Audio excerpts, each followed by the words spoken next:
വിദ്യാർത്ഥികളെ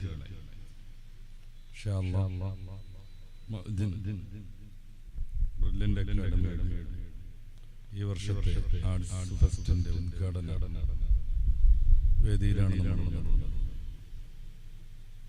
അല്ലാഹു നമ്മയും നമ്മളോട് ബന്ധമുള്ളവരെയും നമ്മൾ ഇഷ്ടപ്പെടുന്ന എല്ലാവരെയും ഇപ്രകാരം ജന്നാത്തുൽ ഫിർദൗസിൽ ഒരുമിച്ച് കൂട്ടി അനുഗ്രഹിക്കുമാറാവട്ടെ.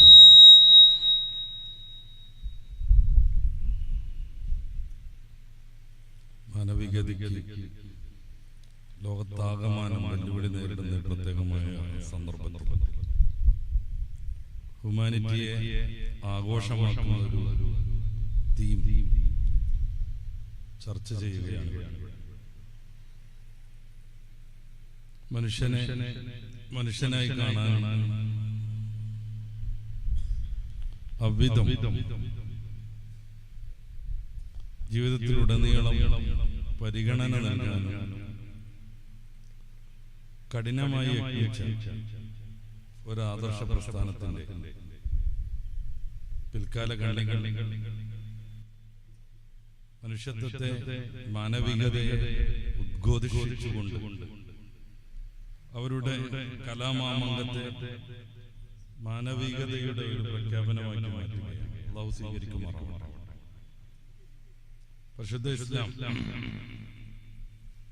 മനുഷ്യനും മനുഷ്യത്വത്തിനും വലിയ പരിഗണനയാണ്. നമ്മളൊക്കെ മനസ്സിലാക്കിയതുപോലെ ഏത് ജാതി വർഗ വർണ്ണ മത വിശ്വാസികളാണെങ്കിലും എല്ലാവരും ഒരാണിൽ നിന്നും ഒരു പെണ്ണിൽ നിന്നും ഉദ്ഭവിച്ചു എന്നാണ് പറഞ്ഞത്. എല്ലാവരെയും ഒരാണിൽ നിന്നും ഒരു പെണ്ണിൽ നിന്നുമാണ് അല്ലാഹു പടച്ചത്. ആദിമ പിതാവാകുന്ന ആദം നബി അലൈഹിസ്സലാത്തു വസ്സലാം, അവിടുത്തെ പ്രിയ പത്നി, ഈ രണ്ടുപേരിൽ നിന്നും ധാരാളമായി ആണുങ്ങളെയും പെണ്ണുങ്ങളെയും അല്ലാഹു സൃഷ്ടിച്ചു. ഇത് മനോഹരമായ രീതിയിൽ സൂറത്തുൽ ഹുജറാത്തിന്റെ 13-ാമത്തെ വാക്യത്തിൽ അല്ലാഹു ആവർത്തിക്കുന്നു.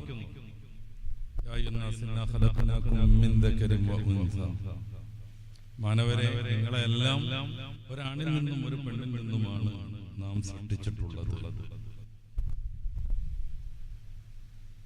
എല്ലാ ജാതി വർഗ മനുഷ്യരുടെയും ഉദ്ഭവം ഒരാണിൽ നിന്നും പെണ്ണിൽ നിന്നുമാണെന്ന് പറയുമ്പോൾ എല്ലാ മനുഷ്യരും സഹോദരന്മാരാണ്, സഹോദരിമാരാണ്, പരസ്പരം മാനിക്കേണ്ടവരാണ്, സ്നേഹിക്കേണ്ടവരും സഹകരിക്കേണ്ടവരും സഹായിക്കേണ്ടവരുമാണെന്നാണ് പരിശുദ്ധമായ മതം മാനവകുലത്തിന്റെ മുന്നിൽ മഹത്തായ ഒരു ദർശനമായി സമർപ്പിക്കാം. പലയിടങ്ങളിൽ നിന്നായി മനുഷ്യനെ പടച്ച കഥ പറയുന്ന വേദങ്ങളും കാറ്റഗറി അനുസരിച്ചാണ് മനുഷ്യന്റെ സൃഷ്ടിപ്പ് നടന്നത്. അത് പിൽക്കാലത്തേക്ക് വികസിച്ചു വന്ന് മനുഷ്യനെ മനുഷ്യനായി കാണാത്ത വിധം നമ്മുടെ ഈ നാടിലൊക്കെ വ്യത്യസ്തങ്ങളായ ക്രൂരമായ നിയമങ്ങളൊക്കെ നിലവിലുണ്ടായി, നിലനിന്ന് വന്നു.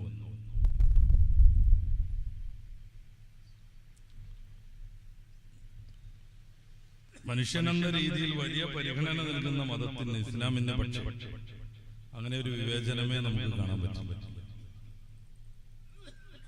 ഇസ്ലാമിന്റെ കർമ്മശാസ്ത്രത്തെ പരിശോധിക്കുകയാണെങ്കിൽ, ഹദീസുകളും ഖുർആൻ വചനങ്ങളും പരിശോധിക്കുകയാണെങ്കിൽ ഈ ഒരു ആദർശമാണ് നമുക്ക് മനസ്സിലാവും. ഇമാം മുഹമ്മദ് നിവേദനം ചെയ്യുന്ന ഒരു ഹദീസ്,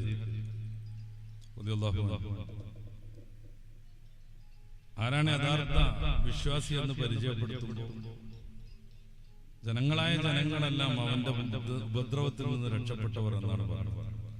മനസ്സലിമന്നാസ്,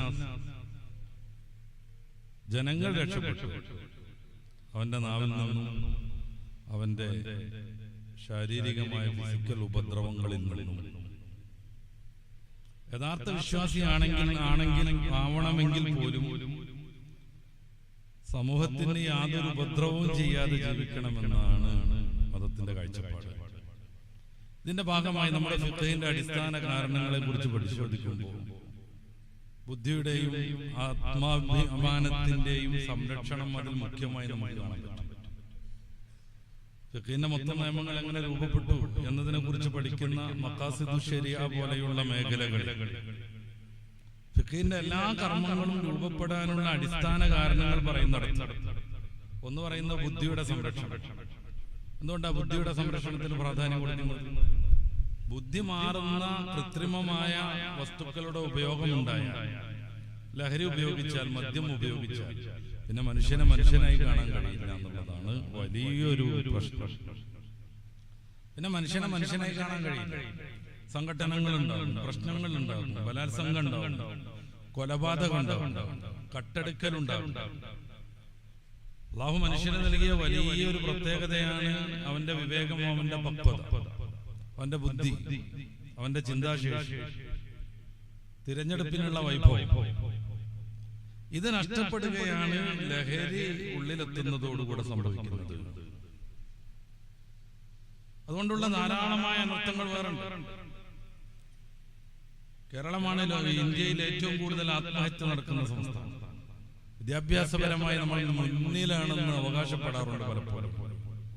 പക്ഷേ സാക്ഷരത നമ്മുടെ അയലത്തൊന്നും എത്താത്ത ബീഹാറുകാർ ആത്മഹത്യ ചെയ്യുന്നതിനേക്കാൾ വിദ്യാഭ്യാസ രംഗത്ത് പുരോഗതിയുള്ള കേരളക്കാർ ആത്മഹത്യ ചെയ്യുന്നു.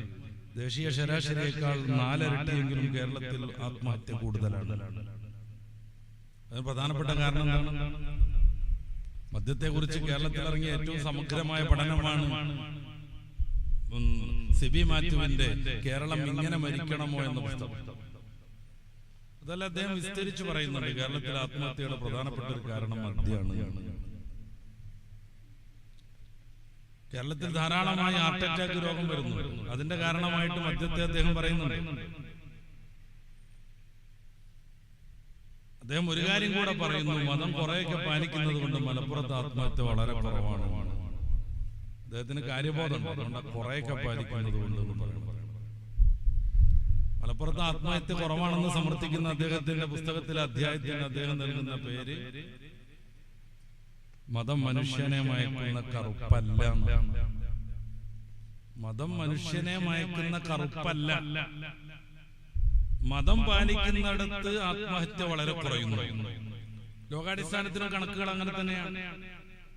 ഏറ്റവും കൂടുതൽ ആത്മഹത്യ ഉള്ള നാടുകൾ പരിശോധിക്കുമ്പോൾ മതത്തിന് വില നൽകാത്ത സ്കാൻഡിനേവിയൻ നാടുകളാണ്. വേൾഡ് ഹാപ്പിനെസ് ഇൻഡെക്സിൽ അവർ മുന്നിലുണ്ടാവും. കാരണം അവർക്ക് ഇഷ്ടം പോലെ മദ്യം കിട്ടും, വ്യഭിചരിക്കാനുള്ള സൗകര്യങ്ങളുണ്ട്, എല്ലാ അർത്ഥത്തിലുമുള്ള ഭൗതിക സംവിധാനങ്ങളുണ്ട്. അപ്പൊ വേൾഡ് ഹാപ്പിനെസ് ഇൻഡെക്സ് ഉണ്ടാക്കുന്ന ചങ്ങാതിമാര് വന്നിട്ട് ഒരു 1000 ആളുകളോട് നിങ്ങളുടെ ജീവിതം എങ്ങനെയുണ്ടെന്ന് ചോദിക്കുമ്പോ നല്ല സുഖമാണെന്ന് പറയും. കാരണം കാശ് ഇട്ടാൽ കുപ്പിയിൽ ഇങ്ങനെ ഒരു സപ്ലയറുടെ ആവശ്യം പോലും ഇല്ലാതെ മദ്യം കിട്ടിക്കൊണ്ടിരിക്കും. പക്ഷെ അവർക്ക് എത്രമേൽ ഹാപ്പിനെസ് ഉണ്ട്.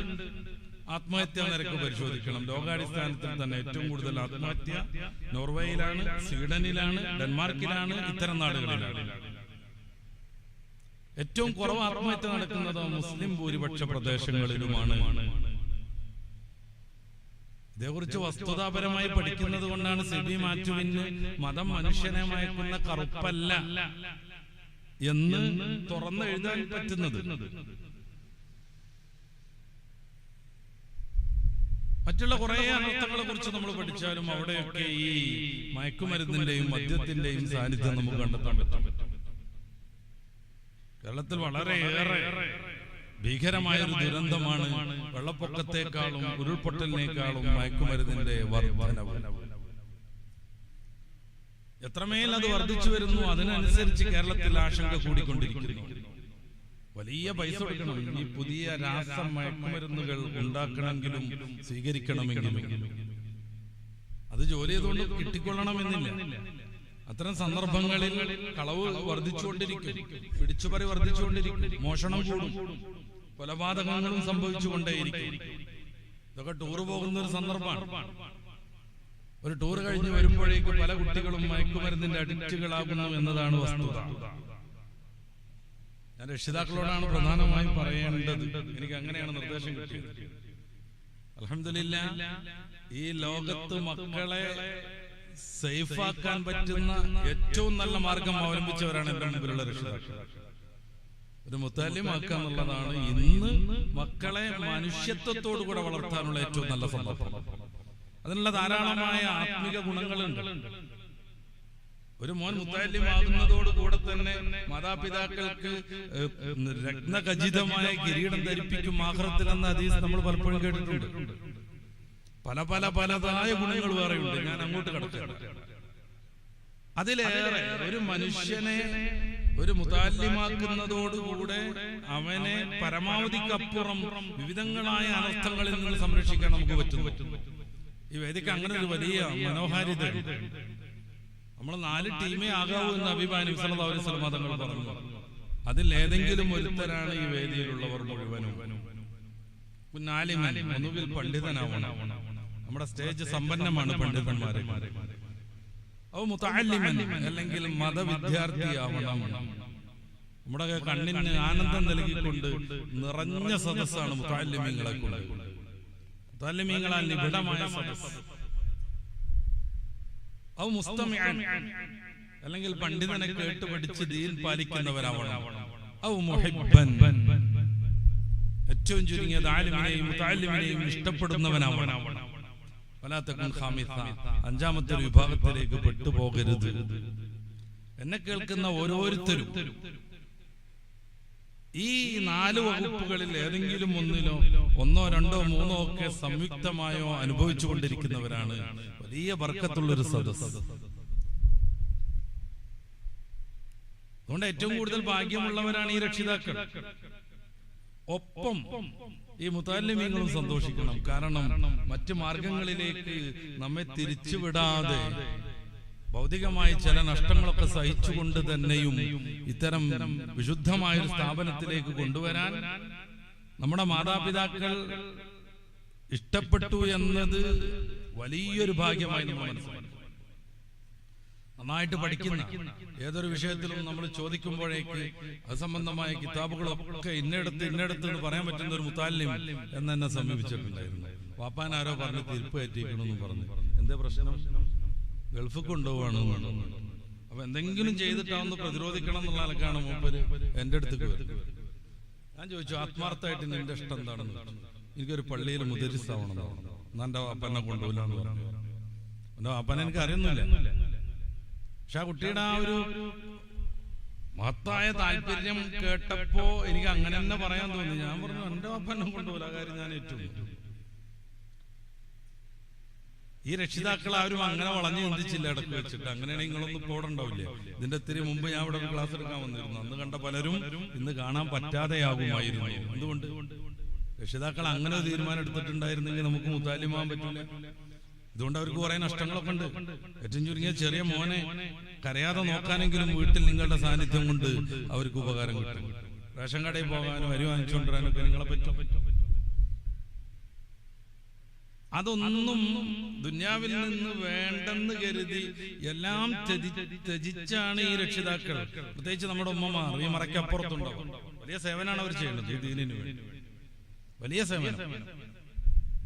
കാരണം നിങ്ങൾ വീട്ടിലുണ്ടായാൽ എന്തൊക്കെ ഗുണം കിട്ടുന്നു അതെല്ലാം അവർ വിസ്മരിച്ചു, വേണ്ടെന്ന് വെച്ചു. വാപ്പ ഗൾഫിൽ കാര്യങ്ങളൊക്കെ ഒന്ന് ചെയ്തു കൊടുക്കാനുള്ള ഏക മകൻ ഏതോ ഒരു ദർസിൽ ഓതി പഠിച്ചുകൊണ്ടിരിക്കുന്നു. അങ്ങനത്തെ ഒരു കുട്ടിയെ ഞാൻ പഠിപ്പിച്ചിട്ടുണ്ട്. ഞാൻ അവൻ ഉമ്മാന്റെ കുട്ടിയെന്നായിരുന്നു അവനെ വിളിച്ചിരുന്നത്. ഒരു സ്പെഷ്യലായിട്ട് ആഴ്ചയിലൊന്ന് പോയി വരാനുള്ള നിയമം കൂടി ഞാൻ അവൻ ഉണ്ടാക്കി. വാപ്പ ഗൾഫിലാണ്. ആകെ ആ ഉമ്മക്കുള്ളത് ഏക മകനാണ്. വേറെ പെണ്ണുമില്ലാണു. ആ കുട്ടി ദർസിൽ ഓതുക. ആ അമ്മക്ക് എത്രമേൽ സാഹസം ചെയ്യുന്നു. അവർക്ക് മുത്തും പഴയവും പതിച്ച കിരീടം ധരിപ്പിക്കുമെന്ന് പറഞ്ഞാൽ അത് അങ്ങനെ തന്നെ കിട്ടും, നമുക്ക് ഉറപ്പിക്കാൻ പറ്റും.